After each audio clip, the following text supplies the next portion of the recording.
அனைவருக்கும் வணக்கம். சுப மாரிமுத்து, பாரம்பரிய திருவள்ளுவர் குல வம்சம், பிரசன்ன ஜோதிடர் சுப மாரிமுத்து.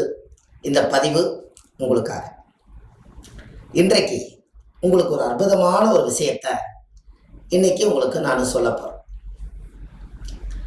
அதாவது, ஒரு குடும்பத்துக்குள்ள திருமணமே ஆகாம எத்தனையோ பெண்கள் பார்க்க வந்து, மாப்பிள்ளைகள் பார்க்க வந்து, என்ன பண்ணுறதுனே தெரியாமல் கல்யாணம் தடைபட்டுக்கிட்டே இருந்துச்சுன்னா இந்த பதிவை நீங்கள் கட்டாயமாக கேளுங்க.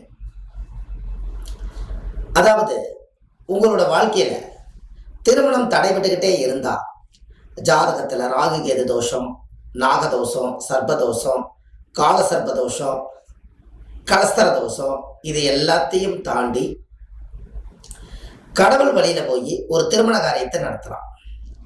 எப்படின்னு கேட்டால், உங்களோட வீட்டில் உங்கள் ஜாதகத்தை உங்கள் பூஜை அறையில் வச்சு அதுக்கு முன்னாடி ஒரு தட்டில் 2 சீரக விளக்கு போடுங்க.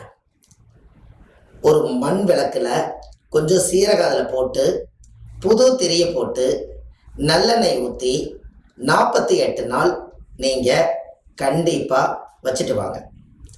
இந்த 48 நாள் தீபம் போடுங்க. உங்கள் வீட்டில் திருமண காரியம் நல்ல விதமாக கைகூடும். அதுக்கு பேரே சீரகம். இந்த சீரகம்ங்கிறது உங்கள் வாழ்க்கையில் உடம்பில் இருக்கக்கூடிய சீரகம் நம்ம சீர்திருத்தம் பண்ணுறது. அந்த காலத்துலலாம் பார்த்தீங்கன்னா இந்த மாதிரி ரொம்ப ரொம்ப முக்கியமான வேலைகள் எல்லாம் செய்து அதுக்கு பலன் அடைஞ்சிருக்காங்க. அப்போது அந்த சீரக விளக்குக்கு ஒரு சக்தி உண்டு. அந்த காலத்தில் பார்த்தீங்கன்னா குழந்தை பிரசவம் ஆகலைன்னா அந்த நேரத்தில் சீரக தண்ணி கொடுப்பாங்க. பார்த்துருக்கீங்களா? இது எல்லாமே ஆதிகால பரிகாரம் தான். அப்போது அந்த ஒரு சீரகத்தை குடித்த உடனே அந்த உடம்புல இருந்து அது ஜீரகமாகி, அது ஜீரணமாகி அந்த குழந்தை பிரசவம் ஆகும். அதே போல தான் நம்மளுடைய அகம் சரியா இருக்கணும்னா தான் முகம் சரியா இருக்கும். அப்போ நீங்க கண்டிப்பா உங்க வாழ்க்கையில நீங்க இதை தெரிஞ்சுக்கலாமே.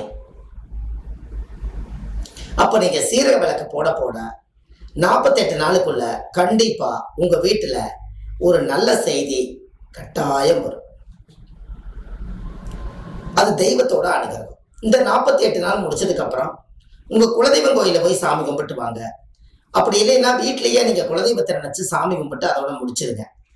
அந்த 48வது நாள் மட்டும் தேங்காய் பழம், வெத்தலைப்பாக்கு, பூப்பழம் எல்லாம் வச்சு பூஜை பண்ணி அன்னத்தை லாஸ்ட் நாள் பூர்ணம் பண்ணிடுங்க. அன்னையோட உங்க வாழ்க்கையில எல்லா தோஷமும் நீங்கி சீக்கிரமா உங்களுக்கு கல்யாணம் நடக்கும். இதை கண்டிப்பா செய்யுங்க. உங்க வாழ்க்கையில ஒரு மிகப்பெரிய ஒரு மாற்றம் ஏற்படும்.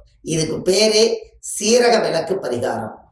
எள்ளு விளக்குல தீபம் போட்டிருப்பீங்க, நல்லெண்ணெய் விளக்குல தீபம் போட்டிருப்பீங்க, எத்தனையோ நவதானி விளக்குல தீபம் போட்டிருப்பீங்க. இது சீரகம் என்ற அகம் இந்த வீட்டில் இருக்கக்கூடிய முகத்தை சந்தோஷப்படுத்துறதுக்காகத்தான் இது சீரக விளக்கு. இதை கண்டிப்பா செய்யுங்க. சீரகம் என்பது சந்தேகம் வேண்டாம், ரசத்துக்கு போடக்கூடிய சீரகம் தான். அதனால கண்டிப்பா இந்த பதிவை நீங்க பாருங்க.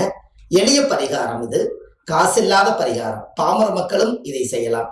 ஏழைவாளிகளுக்கும் இது ரொம்ப பொருந்தும். கண்டிப்பா செய்துட்டு வாங்க. உங்க வீட்டுல கண்டிப்பா வீட்டில் இருக்கக்கூடிய வாஸ்து தோஷம் நீங்கும். சீரக விளக்கு போட்டா குடும்பத்துக்குள்ள இருக்கிற கஷ்டங்கள் எல்லாமே தீரும், எல்லாமே நிறைவடையும். கண்டிப்பா செய்யுங்க. வாழ்க்கையில ஒரு மிகப்பெரிய வெற்றி காணுவீங்க. நன்றி. சுப மாரிமுத்து. அடுத்த பதிவில் உங்களை சந்திக்கிறேன். நன்றி, வணக்கம்.